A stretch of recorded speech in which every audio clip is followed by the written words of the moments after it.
విజయవాడలో మనం చేసే ధర్నా కార్యక్రమానికి ఖచ్చితంగా యావత్తు యువత మేల్కొని యువతతో పాటు మన కుల పెద్దలు మేధావులు వివిధ సంఘాల లీడర్లు అందరూ కూడా పాల్గొని అక్కడ విజయవాడలో బుడగ సంఘాల సమస్య కూటమి ప్రభుత్వం ఇచ్చిన మాట మేరకు కేంద్రంలో పెండింగ్ ఉంది, దానికి న్యాయం చేసుకోవాలంటే ఫిబ్రవరి నెలలో తీసుకున్నటువంటి ఆ కార్యక్రమం విజయవంతం చేసుకొని ఢిల్లీలో జంతర్ మంతర్ దగ్గర కూడా ధర్నా మన యొక్క ఉనికిని మన జరుగుతున్న అన్యాయాన్ని దేశ చరిత్రలో మన ఢిల్లీ కోట వద్ద మన సమస్య విన్నవించాల్సి ఉంది.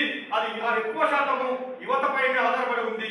ఎందుకంటే ఎడ్యుకేటెడ్ పర్సన్ ఏ సమస్య అయినా సరే స్పష్టంగా మీడియా ఎక్కడే కానీ సమస్య చెల్లిస్తే ఖచ్చితంగా ప్రభుత్వం కూడా చట్టమే న్యాయం చేసే అవకాశం ఉంటుంది. ఈ రోజు కర్నూలులో ఇప్పటికే వారం నుంచి ఈ సోషల్ మీడియాలో తెలియమి ఈ పేపర్ న్యూస్లో తెలియమి మీరు ఇక్కడ ఈ రోజు కర్నూలుకు రావడం వల్ల ఇప్పటికే ఇంటెలిజెన్స్ రిపోర్ట్ తెలియమి పోలీస్ డిపార్ట్మెంట్ తెలియమి యువత ఏంటి ఇంతమంది కలిగిస్తున్నావు, ఎప్పుడు మీ యొక్క బుడగలు పిలుపునిస్తే పెద్దలే వస్తుంది, ఈ రోజు ఎందుకు యువతను ఎందుకు కలిగిస్తున్నావు, ఏం చేయబోతున్నారు, ఏం జరుగుతుంది అని ఆలోచించే స్థితిలో ప్రభుత్వం ఏర్పడిందంటే గమనించుకోండి.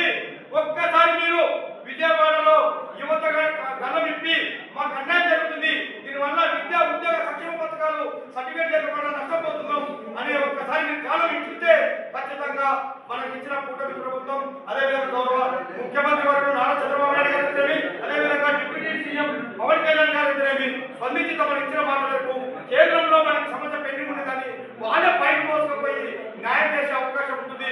రేపు పార్లమెంట్ ఫిబ్రవరిలో మార్చిలో పార్లమెంట్ సమావేశంలో మన సమస్య పరిష్కరించుకోవాలంటే మనలో ఎలాంటి భిన్న అభిప్రాయాలు ఉండకుండా యువత నీ భవిష్యత్తు నీ పునాది నువ్వు మారుతూ నీ జీవితాన్ని మార్చుకుంటూ బిడ్డల భవిష్యత్తును కాపాడాలంటే నువ్వు మేల్కొని ఈ యొక్క ఉద్యమంలో పాల్పంచుకొని విజయవంతం చేయాల్సిన బాధ్యత ఉందని కూడా తెలియజేసుకుంటూ మరొక్కసారి భారీ ఎత్తున యువత అందరూ కూడా ఈ నెల 25వ తారీఖున ఆదివారం రోజు కర్నూలుకు వచ్చి ఒక తీర్మానం చేసుకుని విజయవాడలో ధర్నా చేపట్టడం, తదనంతరము ఢిల్లీలో ధర్నా చేపట్టి మన యొక్క హక్కులను కాపాడుకోవడానికి మీరు ముందు ఉండాలని కూడా మరొకసారి విజ్ఞప్తి చేస్తున్నాను, మనవి చేస్తున్నాను. కావాల్స్తే యువత ఎవరైనా టాలెంట్ పర్సన్ ఉంటే వారి నాయకత్వంలో పనిచేయడానికైనా మేము సిద్ధమే కూడా మరొకసారి తెలియజేస్తున్నాను. కాబట్టి భిన్న విధానాలు ఉండకుండా భిన్న సంఘాలు ఉండకుండా మనం ఉండే ఉద్దేశ జనాభా వివిధ రకాలుగా చెబుతూ మనకు తెలిసిన అన్యాయాన్ని మీరు మేలుకోకపోతే ఎవరు మేలుకుంటారు, మీ భవిష్యత్తును మీరు తీర్చుకోకపోతే ఎవరు చూస్తారు అనేది